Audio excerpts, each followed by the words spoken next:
আন্তর্জাতিক মাতৃভাষা দিবসে ফুটবলের ভাষায় স্বর্ণাক্ষর লিখতে মরিয়া দুই দল, এসসি দিল্লি এবং east Bengal. Best formation to be the goal of 4-4-2. Easy to play, easy to understand. সুন্দরভাবে রিভার্স বল দিয়ে দিয়েছিল এডমন্ড, সেখান থেকে Miguel outside off the boot attempt, কিন্তু চাহক করে ফার্স্ট পোস্টে। Number 10 is a perfect number 10. যেভাবে ও মুভ করে, যেভাবে বিটুইন টু ডিফেন্ডার বা সাইড ব্যাকের মাঝখান থেকে, তারপরে যেভাবে নাট ম্যাক করেছে, অফকোর্স ছিল, কিন্তু সেখান থেকে বল বের করে আনার একটা প্রচেষ্টায় এসসি দিল্লি ডান দিকে ভালো পাস, অন সাইডে অগাস্টিন অনবদ্য শুরু, চকিতে আক্রমণ এবং প্রথম আক্রমণেই কিস্তিমাত স্পোর্টিং ক্লাব দিল্লির। নিয়ে রান করেছে জয় গুপ্তাকে, নন কিং ফুড আউটসাইড নিয়েছে, তাকে রং ফুডে ফেলেছে, ইনসাইড থেকে আউটসাইড নিয়ে যেতেন, তারপরে যে ইনস্টেপ ফার পোস্ট বটম কর্নারে মেরেছে। একটা সুবিধা, যেটা বলছিলাম তোমাকে, আর্সেনাল ওয়েঙ্গার একটা কথা বলছিল, 4-4-2 সিস্টেম ইজ। বিপিন ডেলিভারি ছিল, কিন্তু তারপরে ডিফেন্স, তারপরে একটা গোলকিপারের গোল এবং বক্সের বাইরে থেকে বিভৎস স্ট্রাইক এডমন্ডের। লাল হলুদ জনতার নয়নের মণি এডমন্ড, একটা অনবদ্য ISL goal. What a volley! Blast! Of course, বিশালের হাতে বলটা পড়েছিল, কিন্তু যেই পাওয়ারটা ছিল সম্ভবত জাজ করতে পারেননি বিশাল, এত পাওয়ারফুল শট ছিল। What a connect! এক্স্যাক্টলি, এবং মনোজের উপর নজর থাকবে, নজর রয়েছে এখন এডমন্ডের উপর। ভালো চ্যালেঞ্জ এখানে, কিন্তু ট্যাকেলটা কি ক্লিন হয়েছে? একেবারেই নয়, পেনাল্টি দেয়া হয়েছে।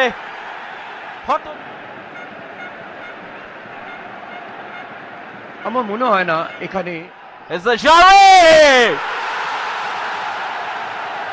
জারির জোরদার প্রহার, চোখের পলক ফেলতে না ফেলতে পিছিয়ে পড়া ইস্ট বেঙ্গলের জোরদার কামব্যাক। ইস্ট বেঙ্গলের প্লেয়াররা এবং যেভাবে পেনাল্টিটা নিয়েছেন, কতটা কনফিডেন্স নিজের প্রতি, দেখো পুরো স্ট্রেট মেরেছে গোলকিপারের, একদিকে পড়েছেন। ব্যাক টু ব্যাক দুটো কর্নার, এবার একটু ভিন্ন প্রকৃতিতে বল ভাসানোর চেষ্টা এবং একটা হেডার ফ্রি। দেখে নেবো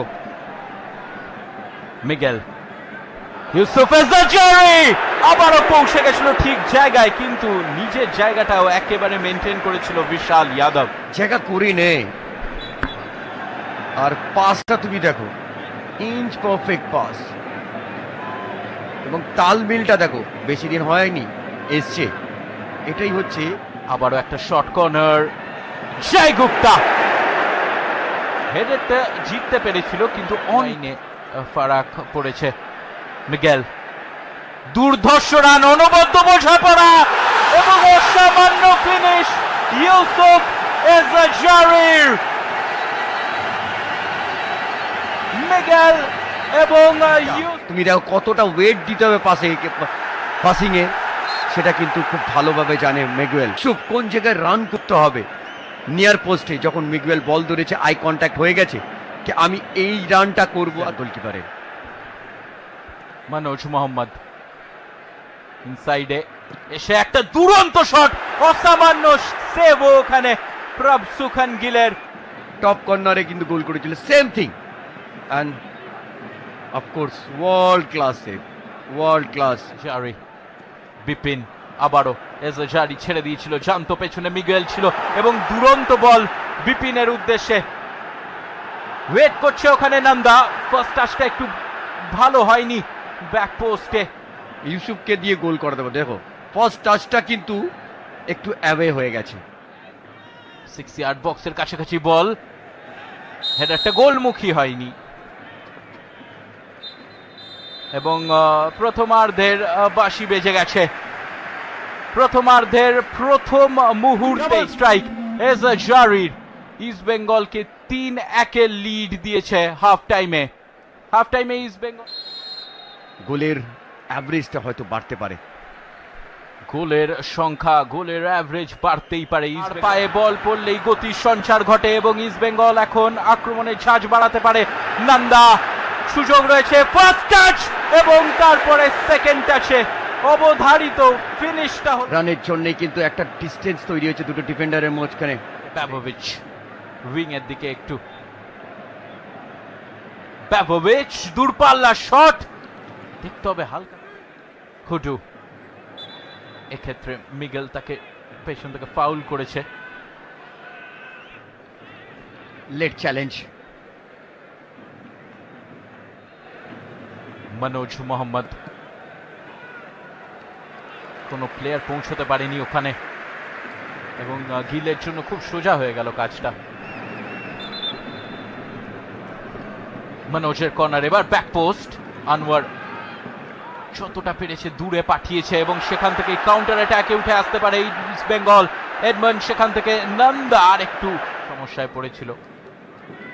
বিষ্ণু, ভালো বল স্ন্যাচ, তারপরে যদিও গোগোকে অতিক্রম করতে পারেনি এবং আবারও ফ্রি কিক। চেষ্টাটা ভালো ছিল বিষ্ণুর।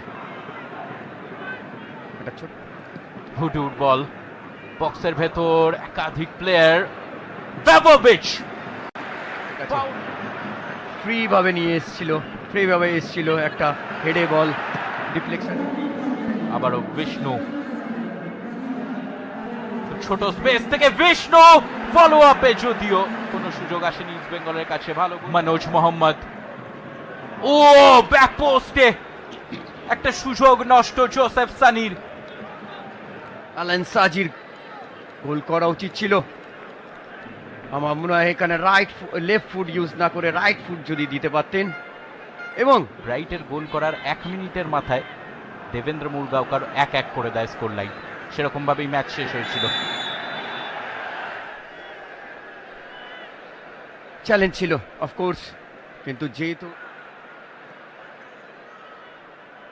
জয় গুপ্তা, বিষ্ণু অনেকক্ষণ ধরে অপেক্ষা করছিল, অতিক্রম করে গেছিল প্রায় গোগোকে এবং ফাউল আদায় করতে সক্ষম। করতে পারে না গোগো এখানটায়, অফকোর্স এটা ফাউল ছিল। রাকিব ভালো, এখানে ফ্রি কিক এবং একটা টাচ ছিল এজাজারির, আর একটু হলে গোল মুখটা খুলে যাচ্ছিল। বলছিলাম এখানটা ফ্রি কিক কনসিড করলে কি হয়, গোল ডেফিনেটলি হওয়ার। সাধারণ ফুটবল এডমন্ডের এক্স্যাক্টলি, এবং এটাই শেষ কন্ট্রিবিউশন ছিল এডমন্ডের জায়গায় সৌভিক চক্রবর্তী, বিপিনের জায়গায় রাঠেলি। গোগো একক প্রয়াসে এবং শেষমেশ একটা ডিফ্লেকশন। ম্যাচের মধ্যে থাকতে হয়, তাহলে কিন্তু এইভাবেই কিন্তু তোমাকে ফরওয়ার্ড খেলতে হবে। ফরওয়ার্ড মনোজের বল এবং ফ্রি হেডার। বেঙ্গালুরু এফসির বিরুদ্ধেও প্রথমার্ধে অ্যাডেড টাইমে গোল খায় তারা এবং দ্বিতীয়ার্ধেরও অ্যাডেড টাইমে গোল খায়। ডেভিড মিগেল, ও আবারও মেরেছিলেন বিশাল, এই ক্ষেত্রে বলবো ভালো সেভ।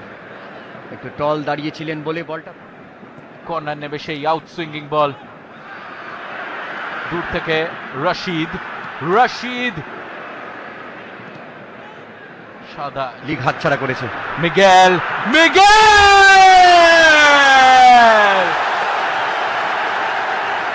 ভাষা দিবসে মিগেলের ফুটবলের ভাষা। Back end what a strike!